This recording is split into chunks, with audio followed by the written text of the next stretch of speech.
Let's talk about, we're going to get into Ukraine too. Let's talk about your experience at CIA. Just a brief snapshot on what you were doing there, how you met your wife. Yeah. Maybe anything you can give us. Like I said, I don't want to get too into the weeds because I know most of it's still classified. So Yeah, absolutely. So I was recruited into CIA as I was leaving the Air Force. Now I was a horrible soldier, and anybody who knew me at the Air Force Academy, anybody who knew me in uniform, any friend or enemy or foe that I had ever had would agree that Andy, back then I had a different name, was not a good soldier. I didn't like to shave. I didn't like to polish my shoes. I didn't like to wear a nice uniform. I didn't like the military. So it was really natural for me to want to leave when my service obligation was up. I was trying to go into the Peace Corps because I'm a very simple creature, and all I really wanted at the age of 27 was tent sex with a hippie chick somewhere in Africa. That's all I wanted. There's a lot of 27-year-old guys out there that would give me a high five because they kind of want the same thing, right? Yeah. That's what I was aiming for. Tent sex with a hippie chick in Africa saving children. I'm 42 years old. I would still say that sounds like a pretty awesome ambition. So I'm applying to the Peace Corps, and in that application process, I get a tap on the shoulder from CIA. And CIA basically says, if you finish this application with the Peace Corps, you'll be disqualified forever from working in intelligence, because those are two non-starters. Once you work at CIA, you can never do humanitarian work with the Peace Corps. Once you work for the Peace Corps, you can never do covert work with the CIA. I did not know that. Why is that? Do you know? Because they want to protect the humanitarian elements of the United States, and they want to protect them thoroughly and completely anywhere they go. Okay. So there are certain covers that CIA will never use because they're primarily dedicated to humanitarian service, and they don't ever want humanitarians to be arrested on espionage charges. So you will never find an undercover Peace Corps officer. You will never find an undercover religious magistrate. Like, you'll never find a priest or a rabbi who's truly an undercover CIA officer. You'll never see an undercover medical doctor or an undercover nurse, because these are protected categories, and CIA wants the whole world to know that they are protected, so that, China, Russia, North Korea, Syria, Iran will never arrest a doctor and accuse them of being a spy. Okay. Right? Makes sense. So that's why they do it that way. So that's why there's such a hard divide. So what I wasn't realizing at the time is that all the things that made me interested in the Peace Corps were also personal interests that were attractive to CIA. If you're going to go into the Peace Corps, you're going to be risk tolerant. CIA wants people who are risk tolerant.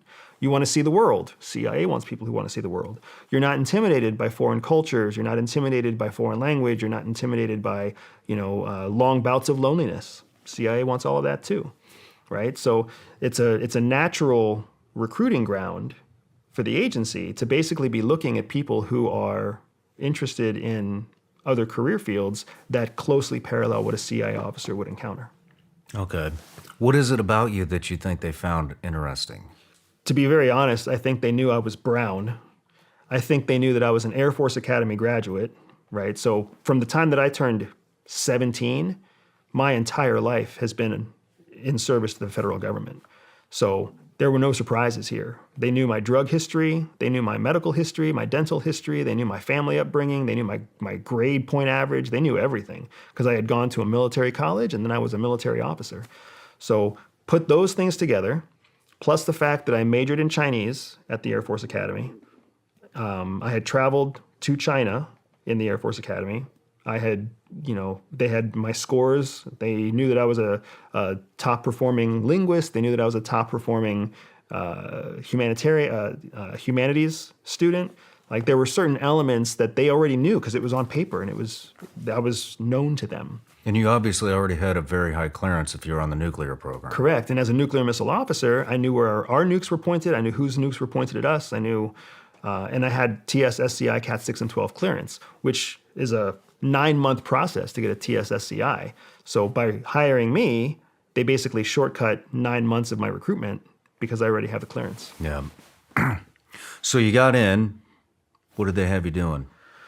So that's where things start to get kind of sticky. So I got in, I became a member of the National Clandestine Service, the NCS at the time. It's now called the Directorate of Operations, goes back and forth. I came on board through a program at the time that was called it was called CST.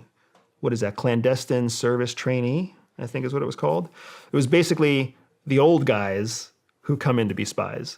The young guys who come in to be spies are in a different program. So because it takes them longer to train. But for us, we had life experience, so they kind of put us on a short track.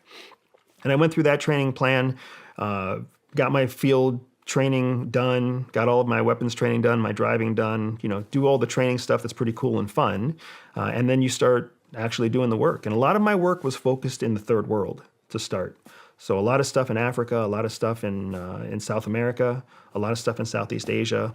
And that was my primary focus, was doing kind of what I call the dirty work. There's a lot of dirty work in intelligence, dealing with scumbags, terrorists, narco traffickers, drug dealers, whatever else it might be. People who pose threats to your national security, but they don't pose long-term threat to your national security. After a few years of that, my wife was kind of running a similar path. I came on as a human intelligence officer, a field collector is what I came in as. My wife came in as a targeter. A targeter is a different skill set, but still in the same NCS, the National Clandestine Service. Now, after we met and started dating, that intramural relationship isn't as uncommon as some people think it is. But after we married and started dating, there was an issue that popped up at CIA that's still very sensitive. I'm in the process of trying to get myself clearance from the agency to talk about it publicly. But there was an issue at the agency that forced the agency to move us, and not just us, but other people like us, out of third world, garbage slinging, and into something called hard targets. Hard targets are those targets that pose a long-term threat to the United States. North Korea, Russia, China, Belarus. These countries that pose a long-term strategic threat to the United States are called hard targets. And they decided to move a number of high performers out of the third world and into these hard target jobs to fix the mistake that they had found themselves in. And that's how my wife and I ended up getting moved out of our roles doing third world work into roles doing very strategically relevant work. And that's where we ended our career. What did you like better? Did you like the third world operations or first world? It's interesting. I liked them both, but for different reasons. Third world operations, you have to lean on your creativity and your risk taking. Like nobody is giving you a lot of oversight.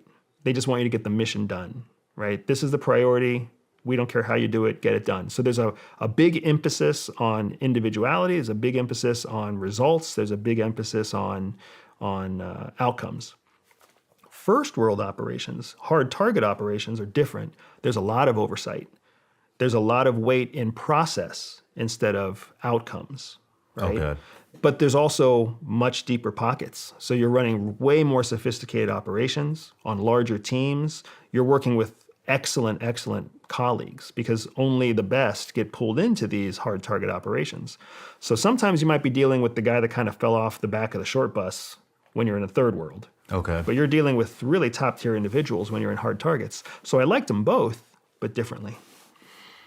Interesting. I never had the opportunity to work very much in a first world environment. I enjoyed third world because it's so different. Yeah. You get to see how these people live and their way of life and the culture, and it's no matter where I was, it was just fascinating to see that, but there's an element of third world operations that really put you in touch with humanity. And that was something I valued. And I can sense that you're saying the same thing. You're saying it in a more politically correct way. Because in the third world, you really see the shit. Mm-hmm. Like you see how cruel and how devastating and how painful human suffering can really be. Mm-hmm. And you see people persevere through that. You also see lots of people take advantage of it. But you see it. And it's a visceral reminder that we are human beings, and at a certain level, we are just animals. But when you deal with really refined operations, when you only deal with first world problems, you're dealing with like 3 layers above that core humanity. Now it's all about who you know, and it's what you wear and what words you choose, and how much money you're spending. The drug dealer who's out there, cutting women open to stuff their breasts full of cocaine and turn them into mules, that's a despicable human being. But equally as despicable is the drug kingpin who sits at the head of some corporation 12 steps removed from that scumbag, who is the source of the funding and the source of the operational organization that makes that mule happen, even though they're in 2 separate categories as far as operations go. Interesting. Very interesting. Well, let's move into, we've established your credibility. Let's move into, I appreciate it. Let's move into what you're doing now with Everyday Spy. We were talking about some of your training courses last night at dinner, and I've had a lot of people in here that run training. Most of them are from the SEAL teams or from DevGru or Delta or Green Beret or whatever, you have it. And it's a lot of tactics. Every once in a while you'll get somebody that's teaching some mindset, but your niche is very specific and very unique. Yeah, and I appreciate that feedback.